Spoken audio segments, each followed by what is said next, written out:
Bom dia, saúdo a todos com a graça e a paz da parte do Senhor Jesus. Iniciaremos hoje as nossas reflexões no capítulo 16 do Evangelho de João e para tanto leremos os versos 1 até o 4, porque assim nos diz a palavra de Deus.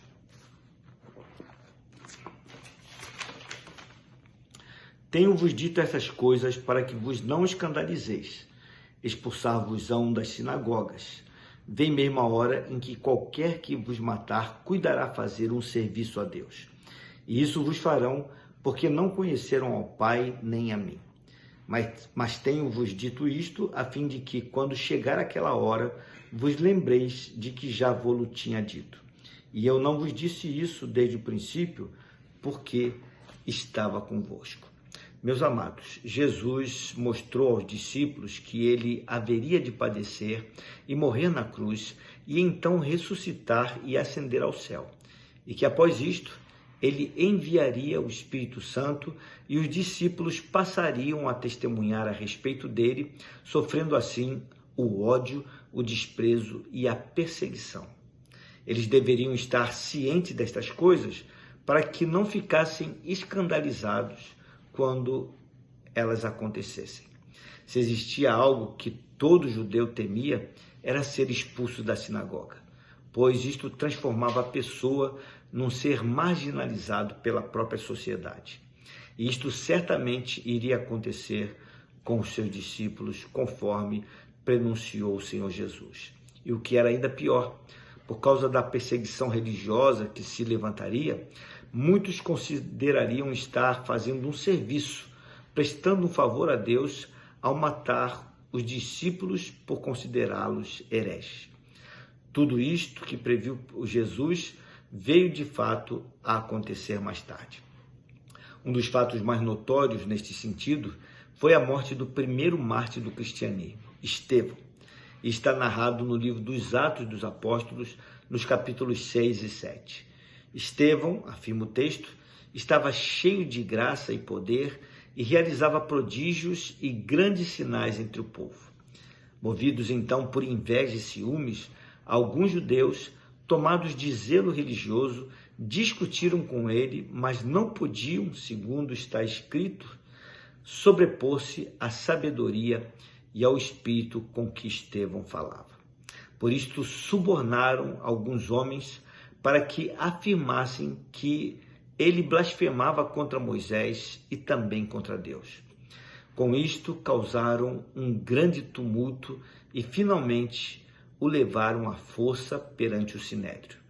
E ali então, perante aquele tribunal religioso, a aparência de Estevão se tornou de maneira transcendente como a de um anjo, e tomado de poder, começou a testemunhar perante todos com muita ousadia a respeito do Cristo de Deus, referindo-se à pessoa de Jesus. Sendo que em seu testemunho citou de forma breve a história de Abraão, de Jacó, de Isaac e José, passando por Moisés, pelo qual, disse ele, lhe foi dado palavras vivas para transmitir ao povo, mas que foram rejeitadas pelos seus pais, que em seus corações voltaram ao Egito, ao lugar da escravidão, ou seja, voltaram-se para a idolatria. Em seguida, em seu discurso, Estevão citou a Davi e a Salomão, que foram os responsáveis pela edificação do templo em Jerusalém, obra da qual os judeus muito se vangloriavam. E nesse ponto, Estevão voltou-se para aqueles homens que o ouviam e disse com palavras firmes que eles eram homens de dura cerviz e incircuncisos de coração e de ouvido, que sempre resistiam ao Espírito Santo, assim como seus próprios pais o haviam feito.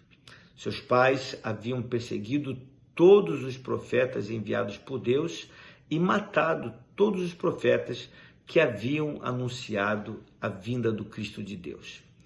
E agora, aqueles próprios homens que o ouviam haviam se tornado deliberadamente traidores e assassinos ao conspirarem e lançarem a Jesus na cruz. Ao ouvir tais palavras, afirma o verso 54 do capítulo 7 do livro dos Atos dos Apóstolos, aqueles homens foram se enfurecendo em seus corações a ponto de rilhar os dentes contra ele. Todavia, Estevão, ao invés de olhar para aquele cenário, estando cheio do Espírito Santo, fitou os olhos no céu e viu a glória de Deus, e Jesus que estava à sua direita, e disse em alta voz: Eis que vejo os céus abertos e o Filho do Homem em pé à destra de Deus. Aqueles homens taparam os ouvidos a fim de não ouvir mais nenhuma das palavras que Estevão pronunciava e, por fim, arremeteram contra ele, lançando-o fora da cidade, e ali então o apedrejaram.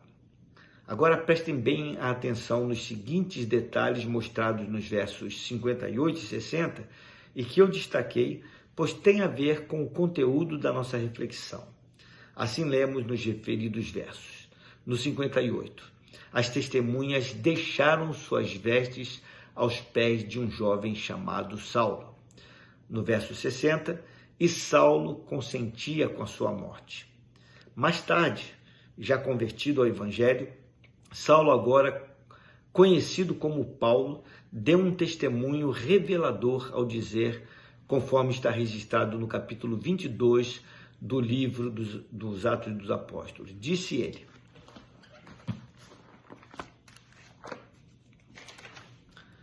Eu sou judeu, nasci em Tarso da Cilícia, mas criei-me nesta cidade e aqui fui instruído aos pés de Gamaliel, segundo a exatidão da lei dos nossos antepassados, sendo zeloso para com Deus, assim como todos vós o sois no dia de hoje. Persegui este caminho até a morte, prendendo e metendo em cárceres homens e mulheres, de que são testemunhas os sacerdotes e todos os anciãos. Com tais palavras, Paulo confessou ter não somente consentido com a morte de Estevão, mas também ter promovido a prisão e a punição de muitos outros dos discípulos de Jesus, pois entendia, na época, que estava fazendo isto porque tinha zelo pelas coisas de Deus. Paulo não somente foi um agente que levou ao cumprimento da profecia proferida por Jesus aos seus discípulos, como também, por ter se convertido, tornou-se objeto da perseguição dos religiosos que julgavam prestar serviços a Deus com tal atitude. Isto revela o quanto uma pessoa religiosa, ainda que sincera, pode estar sendo vítima do auto-engano, posto que comete atos perversos pensando estar prestando um serviço a Deus. No caso dos discípulos, eles seriam perseguidos e até mortos, porque aqueles que se diziam tementes a Deus se mostrariam incapazes de reconhecer a divindade de Jesus, rejeitando, e com isto, rejeitando também a Deus, o Pai. No verso 4 deste capítulo 16 do Evangelho de João, Jesus deixou bem claro que estava dizendo isto aos discípulos para que, quando acontecesse todos aqueles atos de violência contra eles, os mesmos não fossem tomados de surpresa. E eu não vos disse isso desde o princípio, porque estava convosco, afirmou o Senhor Jesus, com o intuito de mostrar aos discípulos que todo o ódio que era voltado contra a sua própria pessoa, enquanto estava fisicamente presente, se voltaria contra os seus discípulos na sua ausência. O que revela que toda a perseguição e ódio aos discípulos, na verdade, é perseguição e ódio contra Jesus, o Cristo de Deus, e contra o próprio Pai. Que isto nos sirva de alerta. Não temos de lutar contra carne e sangue, mas contra principados e potestades que dominam este mundo hostil e que impelem os homens à rebelião contra o Cristo de Deus. Vamos orar? Pai querido, Deus de amor, obrigado por essa preciosa advertência que nos foi dada pelo Senhor Jesus. Não apenas aqueles discípulos ali presentes, que sofreram de fato muita perseguição e ódio, mas também a nós, nos dias de hoje, que somos teus discípulos. Em muitas partes do mundo, a perseguição continua.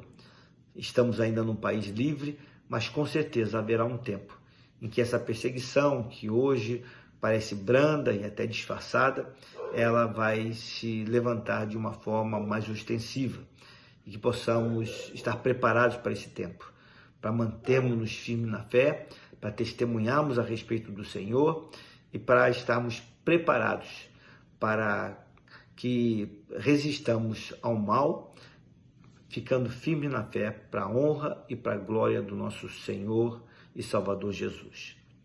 É a oração que fazemos no nome dele. Amém. Meus queridos, tenham uma abençoada terça-feira. Fiquem na paz do Senhor.